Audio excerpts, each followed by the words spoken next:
Bismillahirrahmanirrahim. Assalamualaikum warahmatullahi wabarakatuh. Alhamdulillahirabbil alamin.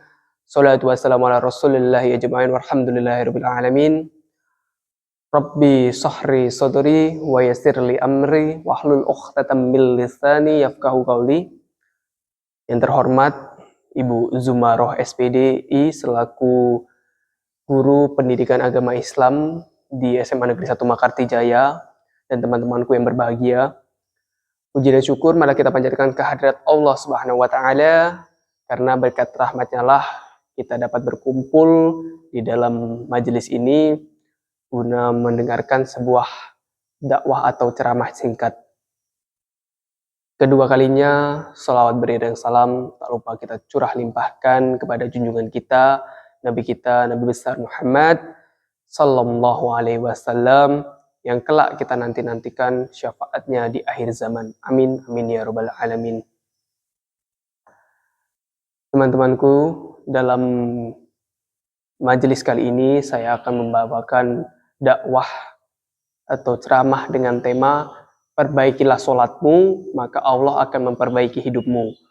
Makna dari judul yang saya bawakan yaitu adalah sholat ini adalah sebuah indikator utama yang digunakan oleh seorang muslim untuk melakukan interaksi dengan Tuhannya atau melaksanakan hubungan atau berkomunikasi dengan Allah Subhanahu wa taala, atau lebih tepatnya seorang muslim dengan Allah Subhanahu wa taala melaksanakan interaksi. Jadi apabila sholat yang dilaksanakannya baik, maka hubungannya dengan Allah menjadi baik, dan apabila hubungannya dengan Allah sudah baik, maka permasalahan yang dimiliki oleh seorang hamba ini akan diselesaikan oleh Allah Subhanahu wa taala.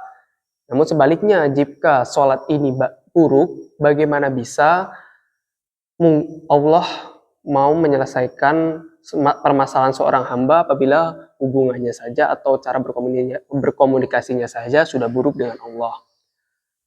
Sebenarnya ada beberapa tema utama atau cabang utama dari judul yang saya bawakan tadi. Yang pertama yaitu adalah sholat sebagai tiang agama. Rasulullah Shallallahu Alaihi Wasallam bersabda, sholat adalah tiang agama. Barang siapa yang melaksanakannya, maka telah menegakkan agama. Dan barang siapa yang meninggalkannya, maka dia telah merobohkan agama.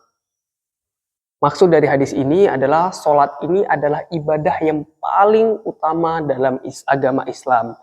Jadi seorang muslim apabila telah mengucapkan pertama adalah asyhadu alla ilaha illallah wa asyhadu anna muhammadar rasulullah, namun dia tidak melaksanakan sholat, maka tidak akan diterima keislaman orang tersebut. Jadi dalam Islam ini apabila seorang muslim tidak melaksanakan sholat, maka tidak akan sah keislaman orang tersebut.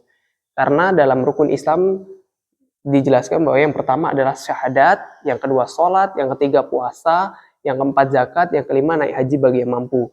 Jadi sebelum melaksanakan 3 hal dalam rukun Islam ini, maka yang pertama setelah melaksanakan atau mengucapkan syahadat adalah melaksanakan sholat.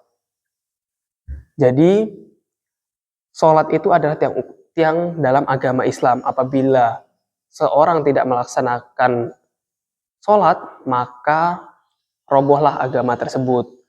Dan Rasulullah SAW mengatakan bahwa amalan utama yang pertama yang akan dihisab oleh Allah Subhanahu wa taala adalah sholat. Apabila sholatnya baik, maka perbuatan yang kurang baik atau amalan yang dilaksanakan kurang baik, maka akan diperbaiki oleh Allah Subhanahu wa taala. Begitu pula sebaliknya, apabila sholatnya ini rusak, maka amal yang dilakukan lainnya juga akan rusak. Jadi perbaikilah sholatmu, maka sisanya ini seperti amalan-amalan yang lain juga akan diperbaiki oleh Allah Subhanahu wa taala. Yang kedua yaitu sholat sebagai penyelesai masalah dalam hidup seorang muslim. Allah berfirman dalam Quran surat Al-Baqarah surat kedua ayat 153 yang berbunyi yaitu sabar dan jadikanlah sabar dan sholat sebagai penyelesai sebuah permasalahan. Sebenarnya Allah bersama orang-orang yang sabar. Maknanya yaitu Allah ini meminta agar seorang hamba ini menjadikan sholat ini sebagai penyelesaian masalah dalam hidupnya. Jadi Allah meminta seorang muslim untuk menjadikan sebuah sholat ini adalah alat atau cara berkomunikasi seorang muslim dengan Allah agar Allah menyelesaikan masalah seorang hamba ini. Jadi apabila teman-teman memiliki permasalahan yang seperti gelisah dan lain sebagainya atau permasalahan hidup lainnya, maka laksanakanlah sholat. Maka Allah akan menyelesaikan permasalahanmu.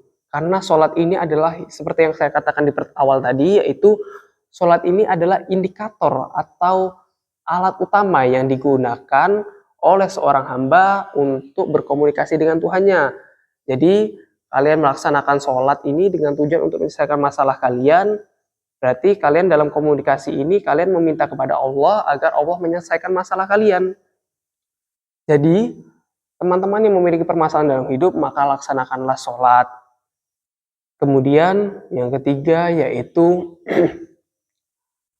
sholat menjaga seorang muslim dari perbuatan keji dan mungkar. Dalam Quran surat Al-Ankabut ayat 45 dikatakan bahwa sholat ini menjaga seseorang atau seorang muslim dari perbuatan keji dan mungkar. Maksudnya di sini yaitu apabila seseorang telah melaksanakan sholat dengan baik, maka akan tercermin dalam akhlaknya atau dalam perbuatannya. Apabila sholatnya baik, maka perbuatannya juga akan ikut baik. Namun apabila perbuatannya buruk, maka apabila sholatnya buruk, maka perbuatannya juga akan menjadi buruk. Jadi sholat ini adalah sebuah cara Allah untuk memperbaiki seorang hamba. Jadi apabila seorang hamba ini melaksanakan sholat dengan baik, dengan khusyuk, maka Allah akan memperbaiki akhlak seorang hamba ini atau membuat hamba ini untuk melaksanakan kebaikan. Begitu pula sebaliknya, apabila sholatnya buruk, maka buruklah pula perbuatan yang dilaksanakan oleh seorang hamba ini menjadi sebuah dosa. Saya memiliki beberapa tips agar sholat teman-teman menjadi lebih baik. Yang pertama adalah laksanakanlah sholat secara tepat waktu. Di mana ketika kalian sudah mendengarkan azan, maka segeralah untuk melaksanakan sholat. Dan bagi teman-teman laki-laki, kalau bisa diusahakan untuk melaksanakan sholat secara berjamaah. Karena sholat berjamaah ini memiliki pahala 27 kali lipat lebih baik dari sholat sendirian. Kemudian yang kedua yaitu meningkatkan kekhusyuan atau lebih fokus dalam sholat. Jadi teman-teman kalau melaksanakan sholat mohon untuk lebih fokus lagi. Karena kalau kalian tidak fokus dalam sholat kalian itu menjadi salah satu alasan yang menjadikan sholat kalian tidak diterima. Kemudian yang ketiga yaitu lebih untuk memahami bacaan yang kalian ucapkan dalam sholat kalian. Jadi bagaimana mungkin seorang hamba berkomunikasi dengan Tuhannya namun tidak mengerti apa yang dikomunikasikan dengan Tuhannya. Jadi teman-teman yang belum memahami apa yang kalian ucapkan dalam sholat, mohon mulai sekarang untuk mempelajari apa yang kalian ucapkan dalam sholat. Seperti Allahu Akbar itu artinya apa, atau dalam ruku Subhana Rabbil Azimi wa bihamdi itu apa artinya. Jadi mulai sekarang untuk lebih memahami apa yang kalian ucapkan dalam sholat. Jadi teman-temanku yang berbahagia, sholat ini sebenarnya adalah media utama yang digunakan oleh seorang hamba untuk berkomunikasi dengan Allah Subhanahu wa taala. Apabila sholatnya ini baik, maka perbuatannya juga akan baik. Namun apabila sholat ini buruk, maka perbuatannya akan menjadi buruk. Karena sholat ini adalah karena perbuatan ini adalah cerminan dari sholat kalian. Seperti yang saya katakan tadi, yaitu sholat itu sebagai media utama untuk berkomunikasi dengan Allah. Jadi bagaimana mungkin masalah yang kalian hadapi, kalian mengeluh dengan masalah kalian, namun kalian tidak melaksanakan sholat atau berkomunikasi atau menceritakan masalah kalian kepada Allah Subhanahu wa taala. Ada kisah inspiratif di mana yaitu ada seorang pedagang yang memiliki berbagai masalah dalam hidupnya, di mana masalah-masalah ini sangat banyak menimpa pedagang ini, dari mulai perdagangannya tidak laku, keluarganya sering bertengkar, dan lain sebagainya. Namun setelah dicek, ternyata sholat yang dilaksanakan oleh pedagang ini tidak dilaksanakan dengan baik. Dan kemudian seorang pedagang ini mulai memperbaiki sholatnya. Dan lambat namun pasti, Allah mulai memperbaiki hidup seorang hamba ini atau seorang pedagang ini menjadi lebih baik. Mulai masalahnya terselesaikan secara bergantian.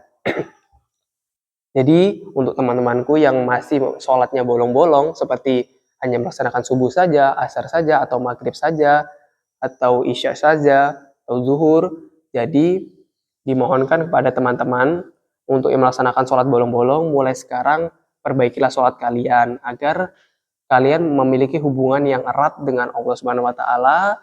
Jadi permasalahan yang kalian miliki bisa diselesaikan oleh Allah Subhanahu wa taala. Mulai melaksanakan sholat dari secara berurutan dari subuh, zuhur, asar, maghrib, dan isya, dan mulai memperbaiki sholat kalian. Seperti bacaan-bacaannya tadi, mulai diperbaiki, lebih memahami apa yang kalian baca, dan lain sebagainya. Mungkin hanya itu saja yang dapat saya sampaikan, kurang lebihnya saya mohon maaf, dan kepada Allah saya mohon ampun. Saya akhiri, wassalamualaikum warahmatullahi wabarakatuh.